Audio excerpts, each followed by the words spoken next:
y vamos a mirar el futuro. Y por eso, para hablar un poco del futuro, de qué decisiones inteligentes se puede tomar, ya está con nosotros Jaime Salomón. Jaime, ¿cómo estás? Miguel, buenas tardes. ¿Qué Saludos tal? a todos los televidentes. ¿Qué tal? ¿Cómo estás? Muy bien. Jaime, a ver, tenemos pues esta situación. El virus va a pasar, ¿no? Ya se están haciendo planes de desescalamiento de manera ordenada al día 57. Ya mirar para atrás, hay que ver cómo mejoramos en las medidas de control de contagios, pero lo que sí es cierto es que hay un futuro. Hay un futuro. Y lo que tenemos que ver es cómo tomamos decisiones hoy también para ese futuro. ¿Cómo tomamos decisiones inteligentes en este momento, Jaime? ¿O cuáles son esas decisiones inteligentes que debemos de tomar para poder empezar a ser productivos terminando esta cuarentena que ya vemos un poco, ya vemos que va a terminar también dentro de poco? Que más que cuarentena ya parece sesentena. Sesentena. O sesentona, no sé. Sí. Pero por el lado del gobierno está haciendo cosas interesantes. Claro, el gran problema es que vamos a terminar con un PBI bien complicado, casi cercano a menos 20%, y la actividad económica a la fecha no estamos a más del 40%. Y si bien, como están diciendo el doctor Burju, estamos por llegar a la meseta, un estudio que está por sacar en estos días, el problema que vamos a tener como ciudadanos se va a dar todavía por unas semanas más. Por lo tanto, la actividad económica podría bajar un poco. Sí, habría que reconocer que el Estado peruano, que ha hecho una inversión bastante grande, inversión propia, no pasa del 1.7 del PBI, el saldo es plata, dinero de cada persona, llámese CTS o AFP, que se lo están adelantando de alguna manera. Y el otro tema, necesitamos trabajar sobre el tema de la informalidad, formalizar a los informales. Aquí la apuesta, lo que deberíamos tener es un buen gobierno digital en general, pero mandarle un mensaje de taquito justamente al poder del Estado, que no puede legislar sobre el tema de gasto, que lo viene haciendo en la última semana.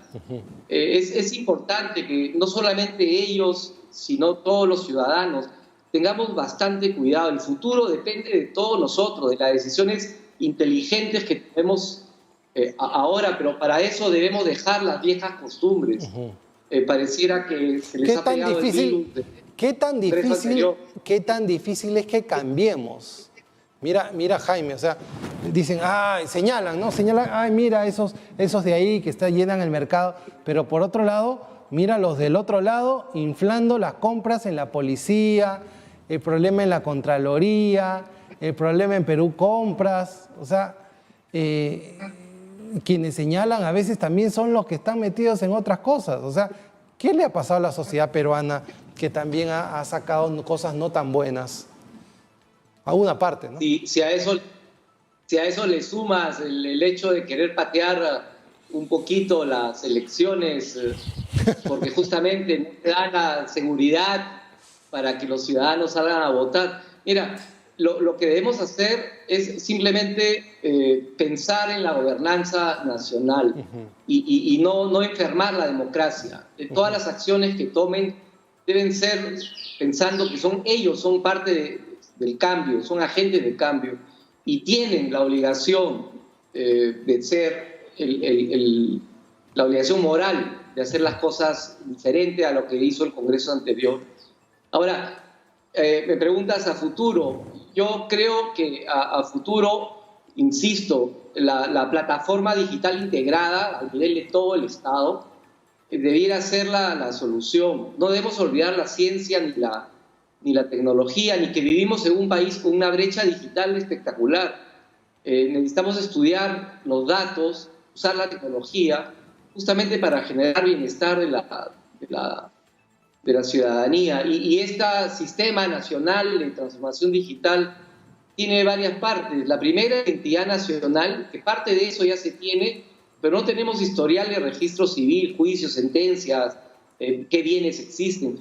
El otro es servicios digitales. No hay una base común de datos de salud, de trabajo, de educación. Eso serviría como base, pilar principal para tener un gobierno digital avanzado de primer mundo. No hay que hacer magia. Hay países en el mundo que ya lo tienen. Estonia, un país pequeño de la ex Unión Soviética, lo tiene, y lo tiene Indonesia, y funciona muy bien, y con ello les permite tener de manera perfecta el voto electrónico remoto, no presencial, Claro. que podríamos aplicarlo nosotros en estas elecciones internas de noviembre, y también podríamos aplicarlo en las del 11 de abril. Aunque claro, si es que hay elecciones internas, parece que va a ser la Asamblea de Delegados, va a tomar a dedo a los candidatos. Pero ¿cómo garantizamos realmente que los 25 millones de electores votemos de manera electrónica, no presencial? Si existe mucho miedo, existe temor. El temor tiene cierta justificación, es temor histórico, cuando la tecnología no estaba tan avanzada como ahora. Y el otro tema es, requerimos transparencia y data confiable, considerando que es el Estado el que garantiza la parte de la democracia.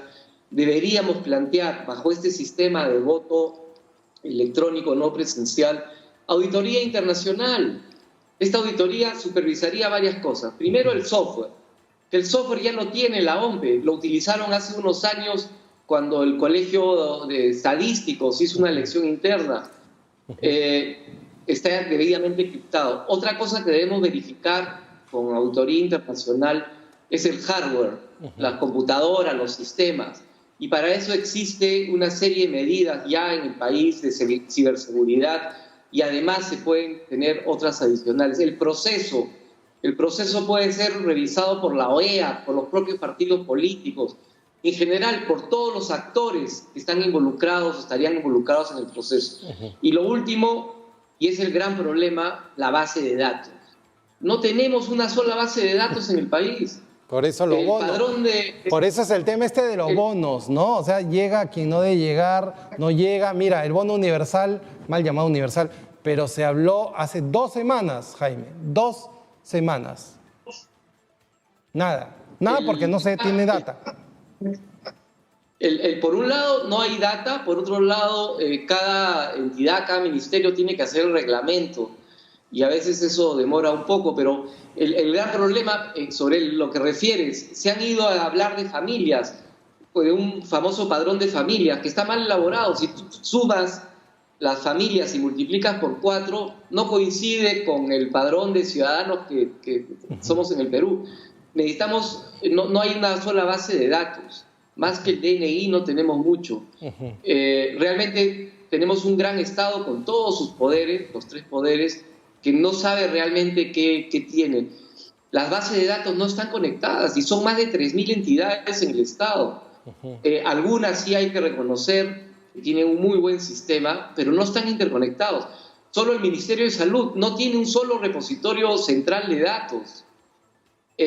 Adicional, se podría revisar la base de datos de celulares que tiene Occitel, de gama alta, gama baja, para ver quiénes podrían hacer la elección remota, no presencial. La base que existe ya en la Red Troncal Nacional de Comunicación del Ministerio de Transportes y Comunicaciones, que nos dice qué zonas tienen fibra óptica, qué zonas tienen conexión satelital.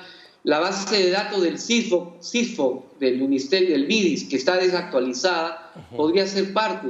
La base de datos del Ministerio de Vivienda, que se llama PRESET, que la utilizan hoy en día, donde el 98% de las municipalidades distritales ya tienen acceso, demuestra que 80% de la población tiene celular, 98% de los distritos tienen señal internet. Eso nos ayudaría mucho a hacer el proceso del voto electrónico de manera fácil. Primero, entraríamos a una plataforma de autenticación de RENIEC, nos dan una clave personal, un PIN, con eso accedemos al portal del Estado. Con esa clave vamos a votar. El anonimato está garantizado, además hay técnicas para eso. Los que no puedan, porque no tienen ni celular ni PC, pueden ir a la municipalidad distrital a hacer un voto presencial a la antigua. Y las municipalidades que no tengan eso, habría que instalar las mesas de votación como como era antes. Requerimos, para lograr todo esto, se requiere tener una sola entidad a nivel nacional que registre todos los datos.